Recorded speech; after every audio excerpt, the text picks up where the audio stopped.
Hey, what's up guys? Your boy Lib back at it again doing another video for everything you missed of Tokyo Ghouls Season 3 Episode 2.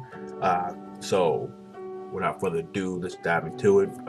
So this episode covered about 4 chapters of the manga, from chapter 7 to 10.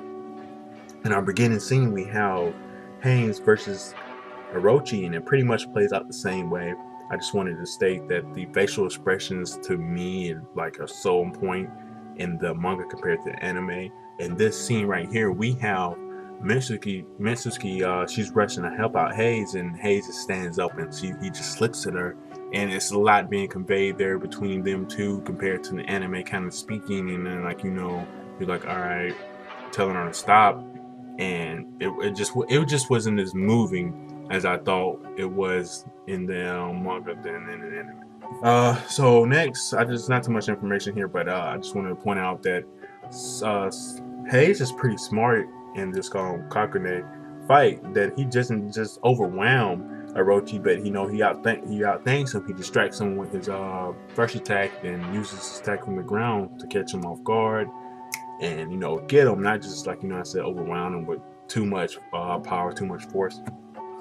And so we move on, and we have I know, other than the words being there's some words being different from what Nishayo said to Haynes. He was like, no matter how far you go, you're irredeemable. But in the manga, he was like, no matter where you go, you're helpless. Doesn't make too much of a difference, but just some word changes.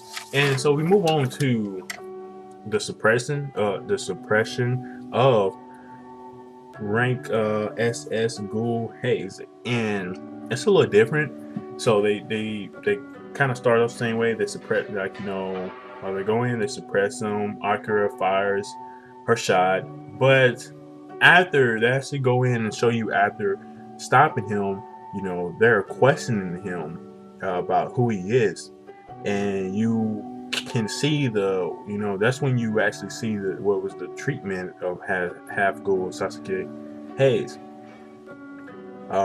We get this later in the episode, but a key part that they left out was the effect that his fighting style had on the Qs, and that we don't, in the anime you don't see that, but you get to see the impression that it made on them. Seeing how strong Hayes was made them feel fear, envy, and revenge. Since it wasn't flat out stated who felt what, I won't say which person felt what, because they all could have felt the same for all we know. And at the end, we learned that Arma had summoned Hayes. So the manga continues with Hayes slapping the earring was so freaking weak. I wanted one of these, like bam, give it to him. But this goes the same, just some wording differences. Just at the end, Hayes actually is like having doubts in his in his head, that is it really all right for him being there with the Qs, that being that he's a half Ghoul. So the scene with Arma left out some pretty significant stuff, I feel like. So first, Hayes was summoned there, so he believes that he was in some type of trouble. But Arma never mentions his failures, only asks him, did he hear the voice again? Hayes goes on to say that the voice seemed to be calling for his body back, but doesn't want to lose what he built over the last 2 years. When he says he is really happy living like that, he puts his hand on his chin, which we all know that that's Kaneki's signature move, that he's lying about something. Hayes really happy? Is he truly happy? I don't, we get to that, but he also says that Arma is like his dad, and Akira is like his mom. Arma says that that makes him the father, Q's.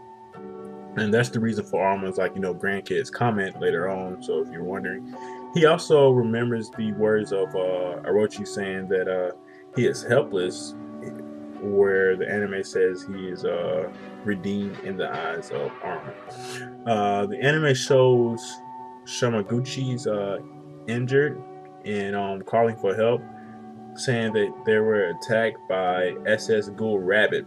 The manga goes into Sabazo apologizing for kicking Yuri and saying, "Let's work together." Then next we have Hayes and Arkira's office talking about the Torso investigation, and since he ID'd Torso within the month, he could work the case as much as he liked. Also, no one other than the people there would know about Hayes going out of control.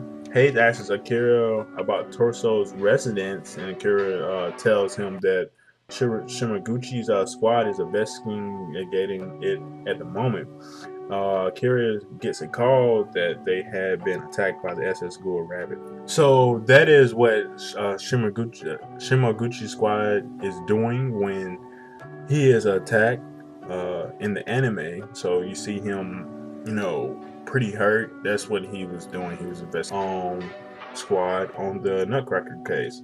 Other than the obvious fact that the studio freaking got Tosca's freaking hair color wrong, is that Tosca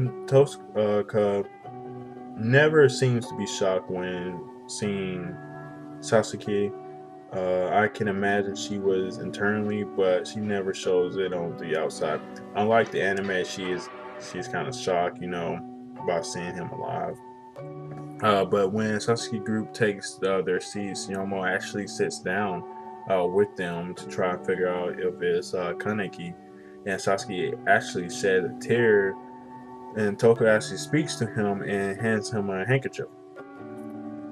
So that's the end. Episode 2 read everything that was missed from the manga.